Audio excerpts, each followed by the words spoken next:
Berada di acara kampanye terbuka Partai Demokrat karena menilai partai ini memiliki konsep serta ide yang sesuai dengan dirinya. Dalam kesempatan kemarin, Rocky bahkan sempat kenakan jaket Partai Demokrat dan sampaikan pesan seputar keanggotaannya di partai nomor urut 14 ini. Dengan 20% threshold.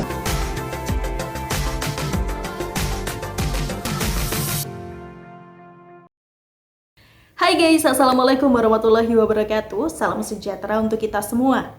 AHY tidak sanggup lawan Jokowi. Demokrat pasrahkan nasib pada RG. Artikel oleh Nina Nur. Rocky Gerung ini merupakan seorang ilmuwan andalan pihak oposisi ya guys. Kebiasaannya menyebut orang dungu. Siapapun yang berasal dari kubu Presiden Jokowi akan dianggap dungu oleh Rocky Gerung. Semua langkah dan juga kebijakan dari Presiden Joko Widodo juga dinilai dungu oleh Rocky Gerung guys. Pokoknya yang pintar hanya dia sendiri deh.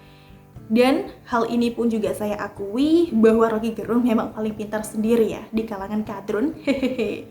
Bagaimana tidak guys? Dia yang jelas non-muslim tidak pernah dikafir-kafirkan oleh para kadrun. Hanya karena pilihan politik yang sama. Bahkan Rocky Gerung ini juga sempat ceramah di dalam sebuah pesantren loh guys. Dan disambut dengan pakikan takbir oleh para jemaah. Sebagaimana layaknya seorang ustadz berceramah soal agama gitu deh. Padahal yang disampaikan oleh Rocky Gerung saat itu adalah mengkampanyekan pasangan Prabowo Sandi dalam rangka Pilpres 2019. Wah, hebat sekali ya guys. Saya tidak akan membantah jika kadrun maupun Rocky Gerung sendiri ini menyebut dirinya paling pintar. Selamat, hehehe. Tentunya akan berbeda jika membandingkan Rocky Gerung dengan kubu Presiden Joko Widodo guys. Tidak perlu melusuri rekam jejak Rocky Gerung jauh-jauh ke belakang. Karena beberapa waktu lalu sempat ramai nih soal konflik kepemilikan tanah antara Rocky Gerung dengan pihak Sentul City. Ya walaupun akhirnya mereka berdamai. Tapi sempat beredar nih sejarah pembelian tanah oleh Rocky Gerung. Bahwa ternyata Rocky Gerung ini membeli tanah dari seorang terpidana kasus jual beli tanah dan pemalsuan surat guys. Loh. Rocky Gerung yang pintar kok bisa tertipu sih? Bahkan seorang praktisi properti ini juga sempat menyebut Rocky Gerung dengan kata dungu gara-gara bisa dibohongi oleh mafia kampung. Oke deh, kita kembali lagi ke dunia politik guys. Mungkin hal ini terlewat dari perhatian publik ya, yakni pilihan partai politik Rocky Gerung. Mungkin ada yang mengira dia ini masuk dalam partai Gerindra. Di berbagai media yang memberitakan pun juga sangat jarang disebut partai politik di mana Rocky Gerung bernaung guys. Ternyata Rocky Gerung ini sudah bergabung dengan Partai Demokrat sejak bulan Maret tahun 2019 guys. Nah kan, jika sudah ketahuan afiliasi partainya, maka makin terang benderang kan kedok seorang Rocky Gerung. Makin jelas nih motif dan maksud dibalik berbagai hal yang dilontarkan oleh Rocky Gerung yang dia sebut sebagai kritik. Ternyata hanya sekedar upaya partainya buat eksis guys. Namun, tampaknya mereka ini juga tidak mau sampai fakta keanggotaan partai ini disematkan ke Rocky Gerung. Tidak seperti para politisi Demokrat lainnya, apapun yang mereka lontarkan di media pasti akan dihubungkan dengan Partai Demokrat. Hubungan itu justru digebiar guys. Tidak seperti Rocky Gerung yang seakan malah disembunyikan. Oleh sebab itu, boleh dibilang sih, bahwa Rocky Gerung ini merupakan bulldozer pamungkas dari Partai Demokrat guys. Yakni ketika para politisi Demokrat atau bahkan sang ketua umumnya Agus Harimurti Yudhoyono alias AHY ini sudah tidak sanggup lagi bersuara menyasar Presiden Joko Widodo. Misalnya nih, kayak setiap Andi Arief melontarkan pernyataan yang tendensius dan juga provokatif ya, maka publik pun akan balik menguliti Andi Arief dengan rekam jejaknya sebagai pemakai narkoba. Kemudian ada Rahlan Nasyidik yang juga pernah blunder mencuit soal makam Gus Dur yang ternyata salah. Bahkan jubir Partai Demokrat Herzaki Mahendra Putra pun juga akhirnya meminta maaf dan juga mengaku salah soal dirinya menyebut Megawati menggulingkan Gus Dur ya guys. Nah sementara SBY sendiri ini sebagai ketua umum Demokrat selalu saja jadi bulan-bulanan para netizen. Contoh yang paling baru nih adalah ketika AHY mengucapkan selamat atas kemenangan tim Thomas Cup Indonesia. Malah dianya yang kena bully karena di era SBY, bapaknya Thomas Cup ini tidak pernah berhasil direbut oleh Indonesia. Apalagi kalau netizen sudah menyebut soal Hambalang, ya sudahlah. Habislah AHY tidak berkutik lagi guys. Sedangkan Rocky Gerung sendiri ini sudah membuktikan kesaktiannya ya guys. Masih ingat kan dengan pernyataan Rocky Gerung soal kitab suci fiksi? Ini sebenarnya berpotensi menjadi kasus penistaan agama jika didukung dengan demo berjilid-jilid, guys.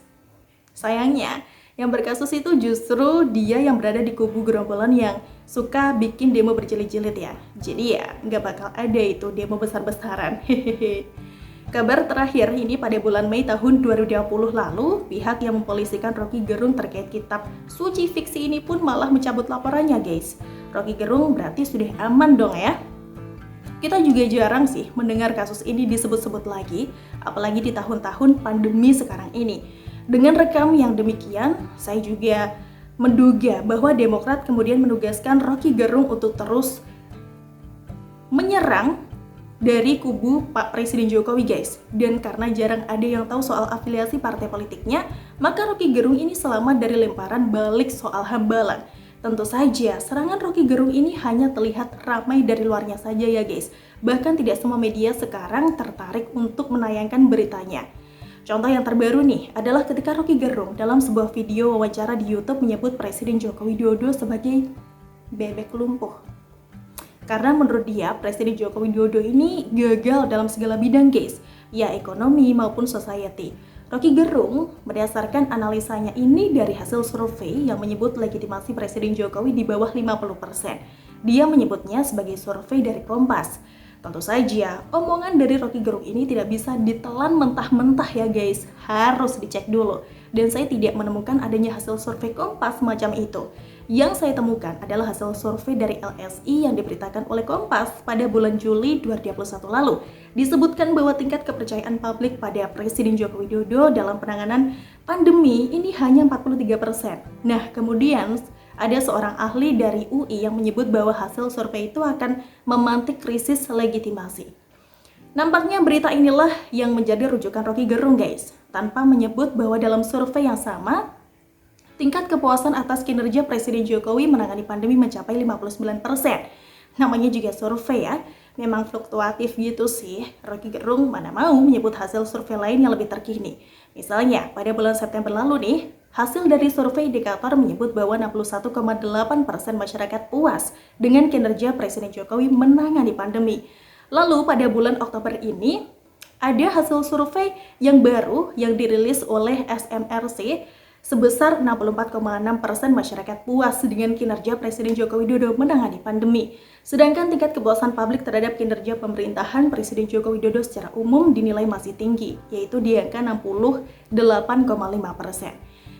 Begitu mudahnya ya mematahkan omongan Rocky Gerung ini, tidak heran dia bisa kena tipu mafia tanah juga gitu loh. Iya gak sih? Sekali lagi kita harus terus menyebut Rocky Gerung sebagai politisi Partai Demokrat, guys, agar terlihat wajah aslinya. Agar makin mudah juga untuk mematahkan segala omongan ngawur dari Rocky Gerung. Tentu saja Presiden Jokowi tidak pernah merasa repot untuk membalikan segala serangan dari Partai Demokrat. Cukup mengungkap fakta. Seperti halnya soal kemenangan tim Piala Thomas Indonesia nih, Presiden Joko Widodo juga cukup menyebut bahwa akhirnya Piala Thomas kembali ke Indonesia setelah penantian selama 19 tahun. Tanpa perlu menyebut nama presidennya, publik juga tahu kok siapa yang menjabat selama 2 periode sebelum Presiden Joko Widodo. Hehehe. Apa kabar nih Rocky Gerung? Mana pernah namanya disebut oleh Presiden Jokowi? Nggak level coy. Demokrat apes lagi kan jadinya. Hehehe. Selalu dari kura-kura. Gimana nih guys menurut kalian? Langsung tulis pendapat kalian di kolom komentar ya. Terima kasih sudah nonton dan dukung Suara Rana. Kita ketemu lagi besok. Bye-bye. Wassalamualaikum warahmatullahi wabarakatuh. Jadi udah pintar, cocok. Ya, boleh wakili saya dung-dungin orang. Dia lebih sempurna mengucapkan. Lebih sempurna dung-dungin orang. Tapi apa memang politik kita memang seperti itu ya?